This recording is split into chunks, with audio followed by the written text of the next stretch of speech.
Hello, everyone. Back again. Sean Henderson here, the Beer Ramble. And today, I haven't done a video in a couple of days, so I'm back, returned. Go for the Gusto Schlitz, the beer that made Milwaukee famous, according to their message. When you're out of Schlitz, you're out of Schlitz, you're out of beer. Horrible singing, yes. 4.7 ABV. Gets a good score on Beer Advocate. This is the 1960s formula here. Got my nice beer mug, as you can see. Been wanting to review this for some time now. Made with Cascade, Mount Hood, and Williamette, Williamette hops. Smells real good. I bought this down in New Orleans. I was hanging out with my good buddy, Mr. Terrio, and I saw that Rouse's, and I said, yay, I'm buying. So I got me a 12-pack. Probably finished with it by maybe Wednesday, I guess. Of course, I'll be on my best behavior, you know. Who dares transport liquor across state lines? How dare they? Definitely all those scents. So all those hops in this beer. This beer was founded in 1849 by Augustus, or August, my name after my grandfather, Krug.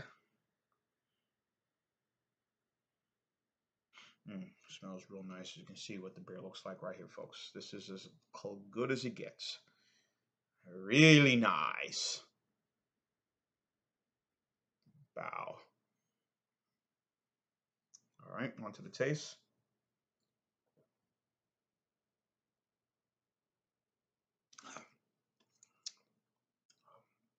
Just had some gumbo just now and earlier, and just a while ago. I was taking some notes and getting some information, studying for what I was going to discuss about this beer. But so, this is what I remember. First time I had this, I didn't have this when I was growing up in Jersey. Did not have this at all. I actually had this. First had this when I was around here in Mobile, actually, in 2008. I think it was the time that this beer was being sold in Mobile. It was mostly in 6-packs. You didn't see it in 12 packs. Very rare. I think it was only 2 stores were selling it. There was the Greer Supermarket right here, which is not far from me. Before they closed the store down and moved the Greers, and they consolidated the Greers, and they became Cash Saver, something food outlet plus whatever, or Del Chance, whatever. But anyhow, all those stores all kind of merged together, making Greer's, Cash Saver, and a lot of stores were closed. And this was a good store right over here. I mean, it was very convenient for me to get just about anything I wanted. You know, I can get beer or wine or some milk and ice cream, whatever it is, something that's quick and easy, and boom, I'd be done with it. But unfortunately, they as everything, some stores were underperforming and they had to shut it down. And they just recently did another one here in Mobile, the one on Government Boulevard near the bus station and the Whataburger across from the police station. They closed that one down as well because underperforming. But where they have it now is kind of make it a sort of quick, easy. In some of the areas they've had it kind of, they've kind of revamped it a little bit to make it more young person friendly, having everything you want. You can go get your food, if you want to get something hot and quick to eat for the night, if you don't feel like cooking, you want to get something. The kitchen is still open until probably like 5 or 6 at nighttime. So if you want to get something real quick and to, for home, for you don't feel like cooking dinner, And also they have a very extensive selection of wines and beers and some good craft beers as well. So they've redone that. Most of the stores, particularly they opened a new store in downtown Mobile, which is very nice and very clean, and they have a good stuff selection of craft beers as well, and I like that a lot. So that helps uh, for those looking for something. We don't feel like going to Walmart. We don't feel like going to the Publix, but something that's right in the neighborhood, you know. So that helps. But anyway, back to the beer. This was around 2008 when I got this. I bought a 6 pack of it, and I enjoyed it. I thought it was really good. And all of a sudden, I remember going to that one supermarket. It was Greer's, and when that closed, the other Greer's didn't have it. And then that service station that I bought it at, you know, they still had it from time to time. And then I was like, okay, great, you know, and I would still get it from here and there. But then, you know, like everything, you know, they see something is not selling, not being pushed, it's not coming off the shelf at a rapid pace, then, you know, we can't keep it. It got to go. So, which is why at times still see the usual stuff, you know, the Budweisers and the Keystones and the Steel Reserves and the Hurricanes and Mickey's, you know, and the Bud Ices. You know, the Bud Ice just goes like crazy off the shelf. Natural Light, Bush, crazy, gone. Bush Light, gone. So Bud Light, of course, gone. So it's worked out for some of these stores, convenience stores, service stations, and the grocery stores. That's what they do. If it ain't pushing, we can't keep it. Bye. Anyhow, so it disappeared out of the area in Mobile. So this guy, this local guy, local package store, which is on Cottage Hill Road, Mad Dogs, I think his name is. He had, you know, he was able to get me an order of it. You know, the tall boys of Schlitz, and you know, I purchased it, and they were good, and you know, I bought it from time to time. You know, if it was in my direction, going, I was heading home, whatever, I would pick some up. So then again, it was there. You know, it wasn't being pushed, and you know, same situation. You know, why keep it around? So we've had that this beer hasn't been in our area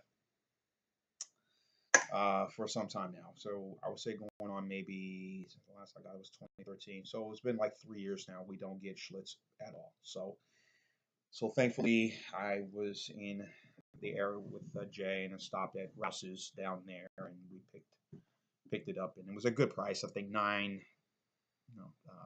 $9.99 for a 12 pack. That's pretty good for this beer.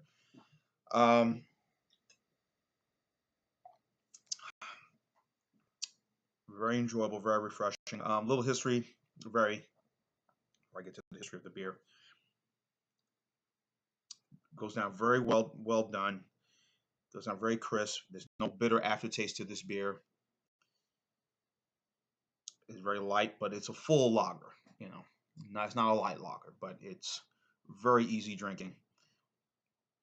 Those hops, as I mentioned in the beginning, are very much present in this beer. So this is the 1960s formula here, as I'm about to go into the history of the beer.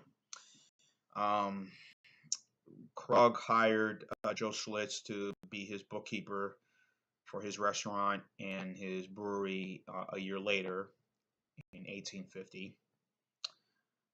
Then in a couple of years, then 6 years later, and everything was going well, and then 6 years later, Krug dies, and Schlitz takes over the brewery and renames it Joseph Schlitz Brewery, and that was the beginning of what would take off to become a successful, one of the more dominating beers in the country. In 1902, it was the largest brewery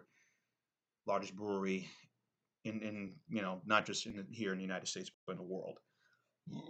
Nobody was touching Schlitz. Even Anheuser-Busch, which I was kind of surprised to know about. That was kind of surprising, but So everything was going well. Brewery is just bringing in cash, doing success. And then as we, of course, Prohibition. Now, of course, when it became the biggest brewery was in 1902. From 1902 all the way up until, of course, there was the brief period Prohibition. That was that 13-year period from 1920 to 1933. You were still able to sell alcohol, but more like medicine. Here's this thing, here's this little Dr. Feel Good. It'll make you feel better. Take it. You'll be all right. Of course, we knew what that was. But then things changed. Once Prohibition was lifted in 1933, everything kind of went back to normal, began producing beer. They as well as there was a strike in 1953 with some of the breweries in a 76-day strike in 1953, and then something was able to work out, and then they were able to put out another beer Joseph Schlitz had owned, which was the old Milwaukee brand, which was a value price beer. That kind of brought their dominance back and kind of toppled Anheuser-Busch, which during their strike, when Joseph was going through their strike situation, Anheuser-Busch kind of took over as the number one best-selling beer in the country and in the world, which it is today. Anheuser-Busch, the number one best-selling beer in the world, best-selling brewery in the world, or world renowned.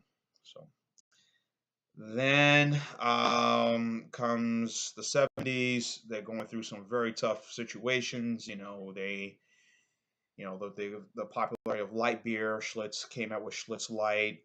Then clever marketing, clever promotion. They had other brands that were also out there that were competing for that beer dollar. The company went through some tough times, and then they were sold to Stroh's in 1982. And then Schlitz was still being put out, but many thought the beer didn't taste like the way it tasted, from during its heyday, going back to maybe the 50s and 60s, where it was just the popular brand by far. And then in 1999, Stroh's was going through some financial issues.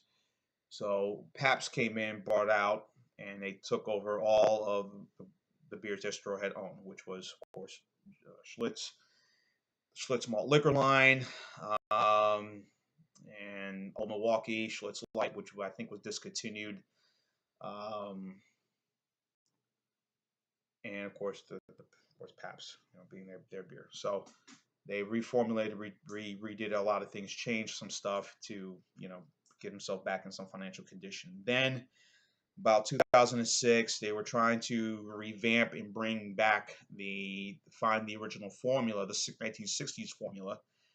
And they talked to some of the breweries or some of the brewmasters or those who worked back then at some of those, plants or breweries in Milwaukee, some ideas and some research and look up some notes and different things. So then they found what they were looking for, and they recreated the 1960s formula. And right now, this beer has got it where it's need to be. And like I said, I bought this in 2008 and 2009. I'm still buying in the 6-pack cans, and I think this is just a very refreshing beer. And then start looking at some of the old commercials. I have some of the songs I was singing just now. The beer that made Milwaukee famous, or when you're out of Schlitz, you're out of Schlitz, you're out of beer. So, and the beer, it does that. I mean, it's just a solid lager. And hold on one second, I'm about to get me one more.